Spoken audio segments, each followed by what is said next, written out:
Welcome to the Karma Verdict. Let us get started with today's story. You don't own me. If I want to drink with my ex, I'll go, she said while grabbing her keys. I let her leave, called a locksmith, and packed her stuff while she was having drinks. When she got back at midnight, her bags were by the door, and her key didn't work. Hey viewers, before we move on to the video, please make sure to subscribe to the channel and hit the like button if you want to see more stories like this. Thanks. I'm a 34-year-old guy, work in software development, and I've always prided myself on being the steady type, reliable, committed, the kind of partner who shows up no matter what. For the past 3 years, that's exactly what I was for Emily. We met through mutual friends at a casual barbecue, hit it off over shared laughs about bad movies, and before long, she moved into my apartment in the city.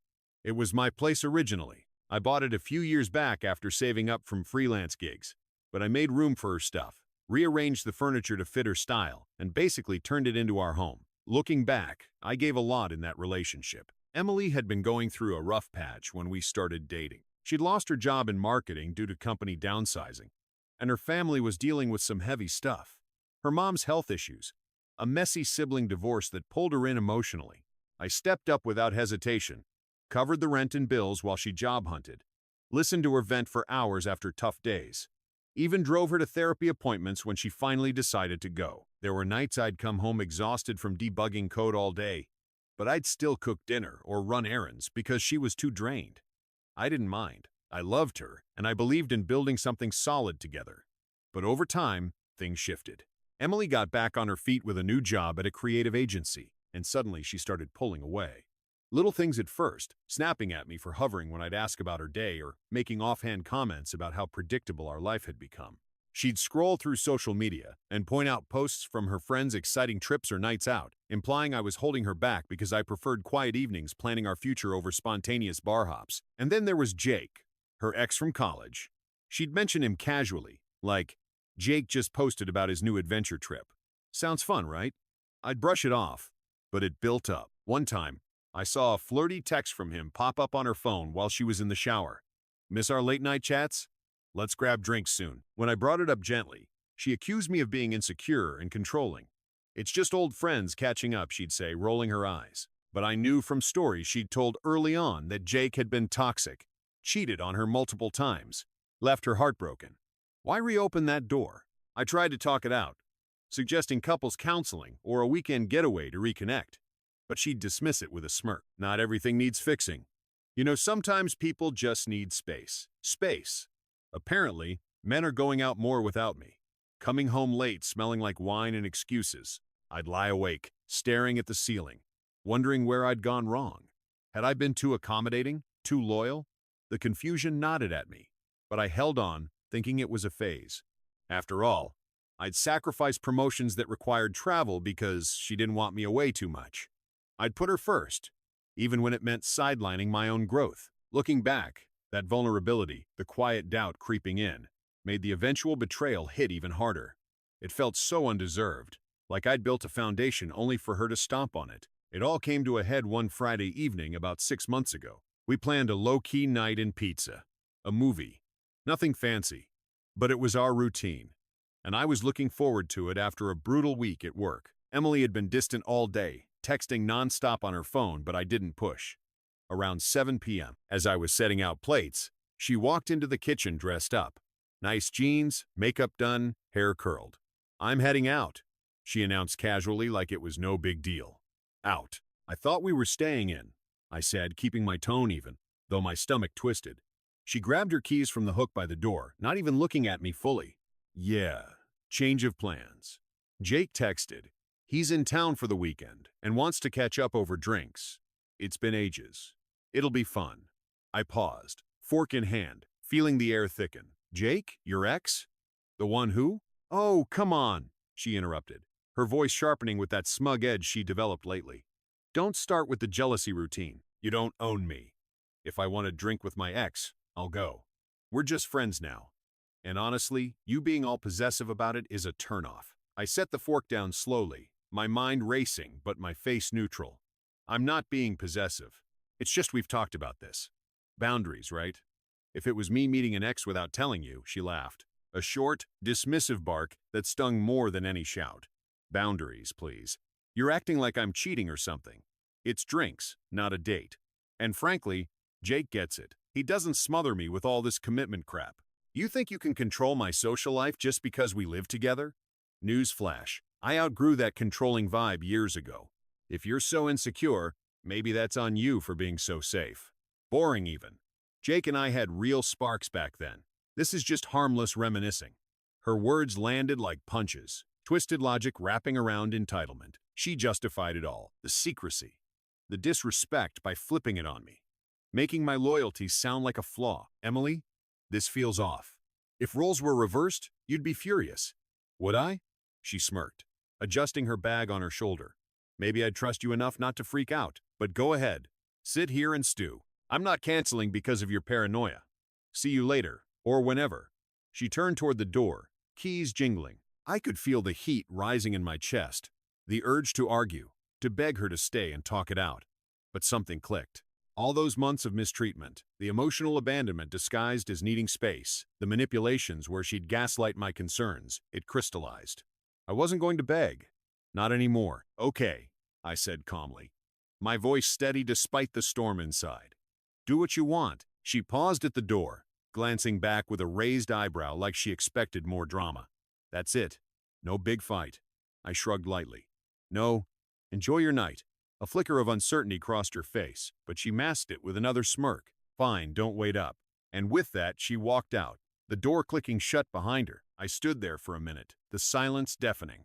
Then, methodically, I pulled out my phone and searched for a 24-hour locksmith. While she was out catching up with Jake, I packed her things, clothes, toiletries, the knickknacks she'd scattered around. Not angrily, just efficiently, folding everything neatly into her suitcases. By 9 p.m., the locksmith arrived, changed the locks in under an hour.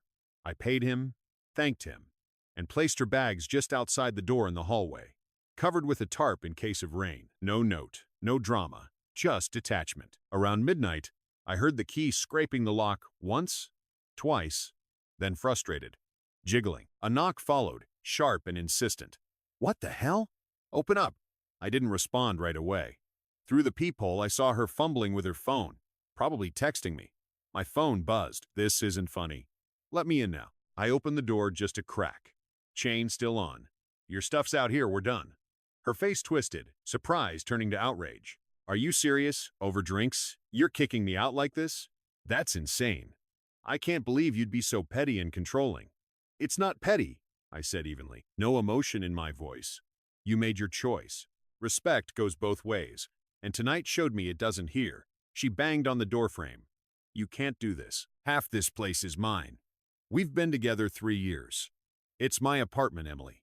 Your name's not on the lease. Take your things and go. She cursed under her breath, grabbing a bag. Fine, screw you. I don't need this drama. Jake's place is way better anyway. She stormed off down the hall, bags in tow, hailing a cab outside. I closed the door, locked it, and for the first time in months, felt a strange calm. No outburst, no tears, just quiet resolve. But as I sat on the couch, the unfairness settled in. All I'd given, discarded so smugly. It hurt, but I let it breathe, knowing this was the start of something better. The days after that night blurred into a haze of quiet adjustment. I didn't blow up her phone or stalk her socials. Instead, I blocked her temporarily, just enough to create space and threw myself into routine.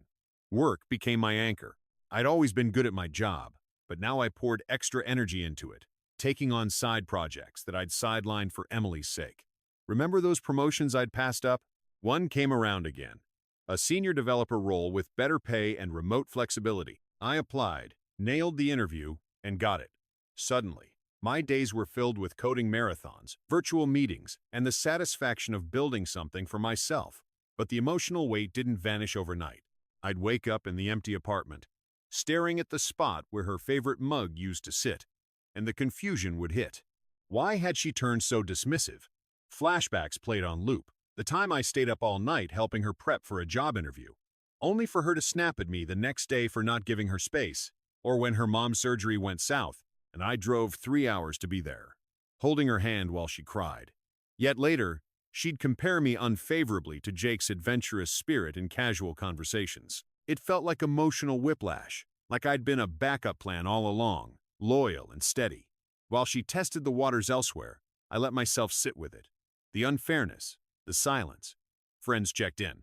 Some mutual ones sided with her at first, texting things like, "Dude, locking her out? That's harsh over drinks." I'd respond briefly. It was more than that, and leave it.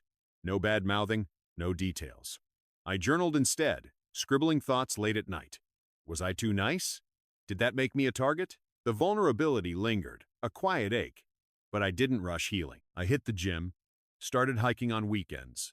Things I'd neglected because Emily preferred staying in or going out with her crowd. Slowly, the confusion cleared into clarity. Her manipulations, the disrespect, they weren't my fault. I'd been committed and she'd exploited it. About 2 weeks in, hints of karma started trickling through the grapevine. A buddy from our shared circle, Mark, grabbed coffee with me and spilled. Emily had crashed at Jake's after that night, posting vague stories online about new beginnings and freedom from toxicity. Smug as ever, implying I'd been the problem. But cracks showed fast. Jake, it turned out, hadn't changed. Still the unstable type with a history of bouncing between relationships. Mark heard from another friend that things escalated quickly. Jake got jealous over her texting coworkers, started arguments that left her in tears. She'd confided to mutuals about his mood swings, but downplayed his passion. I didn't engage, just nodded and changed the subject. Let the unfairness breathe. I'd think about how she'd mocked my stability, yet now chased that excitement into chaos. More rumors filtered in at her job. The agency gig drama brewed. Jake showed up unannounced one day, causing a scene that embarrassed her in front of colleagues. Whispers of unprofessionalism spread, and soon she was on thin ice. Financially, she struggled too. Without my support, bills piled up, and Jake wasn't the type to help. She'd borrowed from friends, promising quick payback, but it strained those ties. Through it all, I stayed detached. No gloating, no contact. My internal voice shifted from, "What did I do wrong to this?" was a dodge. I deserve respect. I redecorated the apartment, turning it into my space again. New bookshelves for my coding manuals, a home office setup for the promotion. Socially, I reconnected with old friends. Even went on a casual date or two. Nothing serious, but enough to remind me life moved forward. The silence from her side lasted a month, but I knew it wouldn't hold. When the attempts started, they came slow at first, probing, then desperate. But by then, I'd sat with the betrayal long enough to know I was done. The unraveling happened faster than I expected, but I didn't seek it out. I just let the pieces fall. About a month after the lockout, Mark filled me in over beers. Emily had fully moved in with Jake, but it was a disaster from the start. Jake's adventurous spirit turned out to be code for instability. He'd bounced between jobs, had a temper that flared over nothing, and apparently still kept in touch with multiple exes. Emily posted a couple of glowing updates online at first, all smiles and dimly lit bars. But the facade cracked when mutual friends started whispering. One night, Jake got possessive during a group outing, accusing her of flirting with a waiter and storming out, leaving her stranded. She called a cab, but the embarrassment lingered. Then came the job fallout. At her agency, the drama spilled over. Jake showed up during lunch one day, yelling about some text he'd seen on her phone right in the lobby. Colleagues gossiped. Her boss pulled her aside for a professionalism talk, and within weeks, she was let go. Performance issues, they cited. But everyone knew it was the distractions. Without income, she leaned on Jake, but he wasn't the supportive type. Rumors flew that he'd started seeing someone else on the side, using Emily as a temporary crash pad until he got bored. Friends who'd initially defended her, "She's just living her life," began distancing themselves when she asked for loans or places to stay. Isolation set in. Her social circle shrank as the truth about Jake's abusiveness emerged. Verbal put-downs controlling her phone. Even a story about him smashing a glass during an argument. Karma didn't need my help. It hit her hard, turning her smug freedom into a lonely mess. Her first attempt at reconciliation came via text about 6 weeks post-breakup. My phone buzzed while I was at the gym. "Hey, it's me. Can we talk? I miss what we had." Jake was a huge mistake. I see that now. Locking me out was extreme, but I get why you were hurt. Let's meet for coffee. I read it, felt a twinge of the old confusion, but pushed it aside. No response. A day later, a voicemail. "Come on, don't ignore me. I'm sorry for how I handled things. You were always so good to me, and I took it for granted. Jake's not who I thought. He's been awful. Can you call back? Still silence from me. That's when the desperation ramped up. She enlisted her toxic crew. Her sister, who I'd never gotten along with, texted me. You're being a jerk. Emily's going through hell because of you. Grow up and talk to her. She needs support. I blocked the number without replying. A mutual friend, pressured by Emily, called. Dude, she's crashing on couches now. Jake kicked her out after a fight. At least hear her out. She's family to us. But the real escalation was when she showed up at my office building one afternoon, waiting in the lobby like it was no big deal. I spotted her through the glass doors as I headed out for lunch. Disheveled hair, puffy eyes, clutching her bag tightly. She rushed over when she saw me. Please, just 5 minutes, she pleaded. Her voice cracking but laced with that old manipulation. I screwed up big time. Going out with Jake that night was stupid. I was just frustrated, feeling trapped. But you overreacted by packing my stuff like that. We could have talked it out. Now everything's fallen apart. He's abusive, controlling everything I do. I lost my job because of the stress, and I have nowhere stable to go. Remember how you used to help me through tough times? I need that now. We were good together. Let's try again.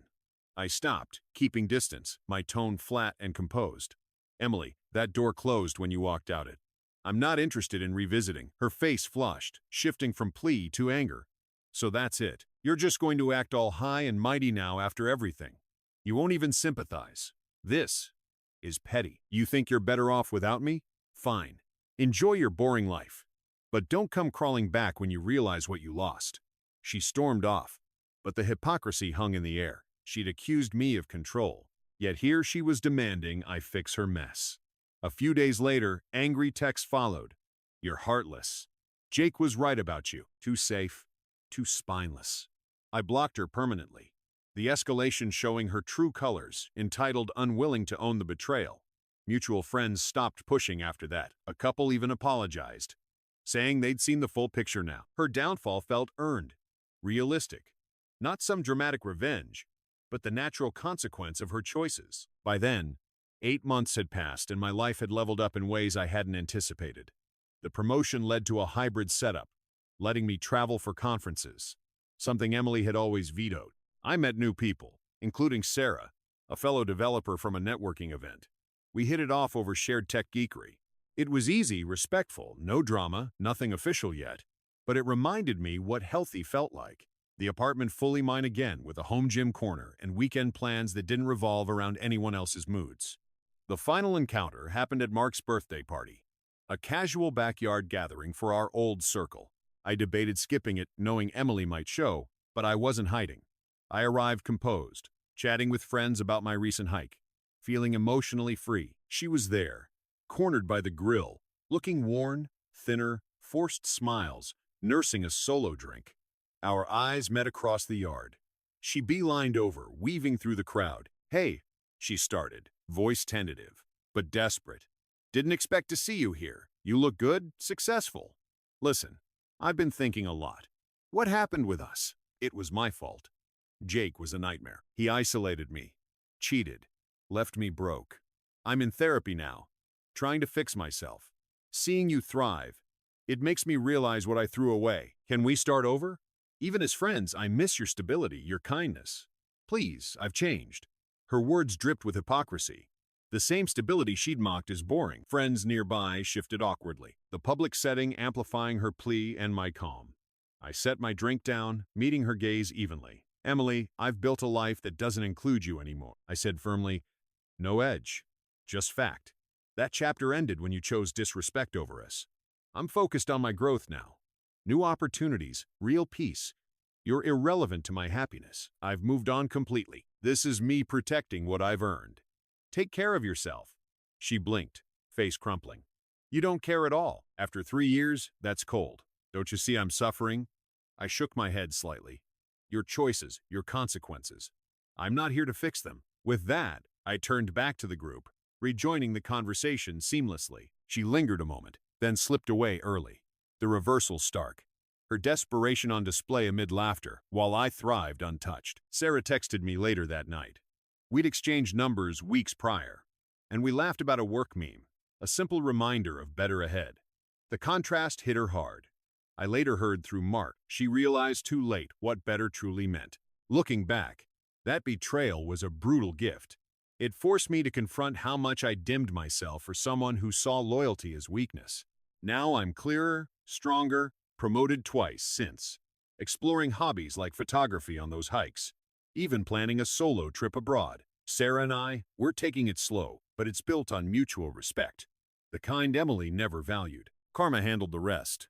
Last I heard indirectly, she's piecing things together alone. No more smug posts. I don't wish her ill, just indifference. If anything, I learned to guard my peace fiercely. If you enjoyed this video, please give it a thumbs up and subscribe to the channel to stay updated with our upcoming stories. Your support means the world to us.